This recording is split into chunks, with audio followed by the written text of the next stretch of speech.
anybody else. So Ben, the other worrying thing is that Ofcom, which is the broadcasting regulator, which regulates TV and radio and stuff in Britain, would be the one put in charge of deciding exactly how this was going to happen. And another worrying thing about it is that if the internet companies don't remove content fast enough, they could be fined up to 10% of their worldwide annual revenue, or £18 million, whichever is the larger. So it's almost certain that they're going to be having a very, very conservative, very safety-minded way of taking down content, and it's going to discourage smaller companies from even bothering. So, and then can you imagine, like a company like us, if other countries adopt this because they want it to be a global, worldwide model for the rest of the world, a bit colonial, you might say, but they want other countries to adopt it. And if you get a small country like, I don't know, Croatia or Romania or something adopting it, what internet company is going to bother? Yeah. Because they have to go through hugely onerous, they've got to make certain that if it's not suitable for children, they've got to make certain no child can access it. They've got to go through hugely onerous steps. So that's the legislation.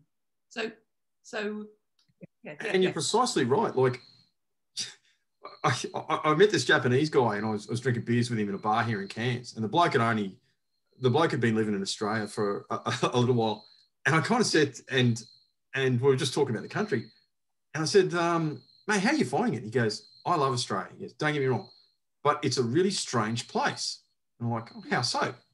He said, in Japan, if you like someone, you are respectful. You call them sir or san, or you use titles, and you bow to them and you do things. So those things. If you don't like them, you call him, I'm going to swear too, dickhead or bastard or something like that. And he goes, in Australia, if a man doesn't like you, he calls you sir. If he likes you, he calls you dickhead or bastard. It's very strange. And I was sitting there drinking my beer and went, yeah, that's exactly what we do. And imagine trying to write an algorithm for that. I know. And people want these things. And like you said, so you're going to end up with, like, at best two. On a lucky day, you're going to end up with a duopoly. Probably, actually, I'd suggest even a monopoly. So even if you do end up with a duopoly or a triopoly, doing communication for the globe, not a country, for the globe. Yeah, you don't think there's going to be a meeting one day at one of the kind of things? Because, like, in Australia, if you want to buy food, you go to either Coles or you go to Woolworths. And if you don't want to go to Coles or Woolworths, you go hungry. Because people kind of say conspiracy theory and stuff. Fine.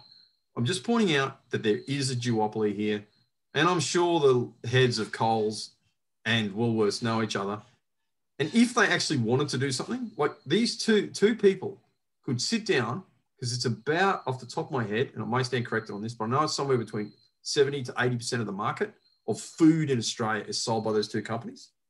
They could sit down and go, what are we going to charge for milk? Yeah. That is it. Yeah. That probably would be illegal, wouldn't it? But they could, I suppose. It'd be illegal, but you'd have to prove it. Yeah. You'd have to prove it.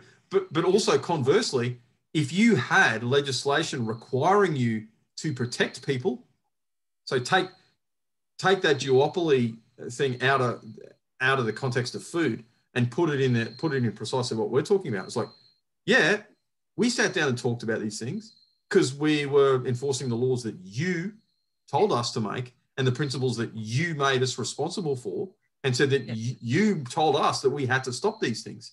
Damn right we sat down. Damn right we made these rules. Yes, we did.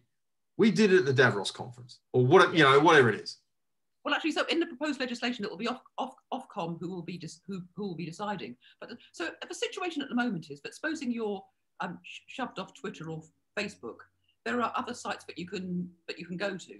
So, but and also, in a sense, everybody knows, for example, that Reddit might be a bit of a wild west, and there might be all sorts of. So then, if you don't like that, you just don't go there. You can choose a different site. But you might. I mean, there have been people who've been thrown off Mumsnet for various things. But what they want is to have the same rules across all the different sites, regulated by And I kind of think I personally think it's quite bad that Facebook can decide to shove somebody off for often quite, I think, quite trivial or spurious reasons. But I think it's even worse. I think it's even worse if a government is deciding that than if the internet company is deciding it. I think that's even more sinister, actually.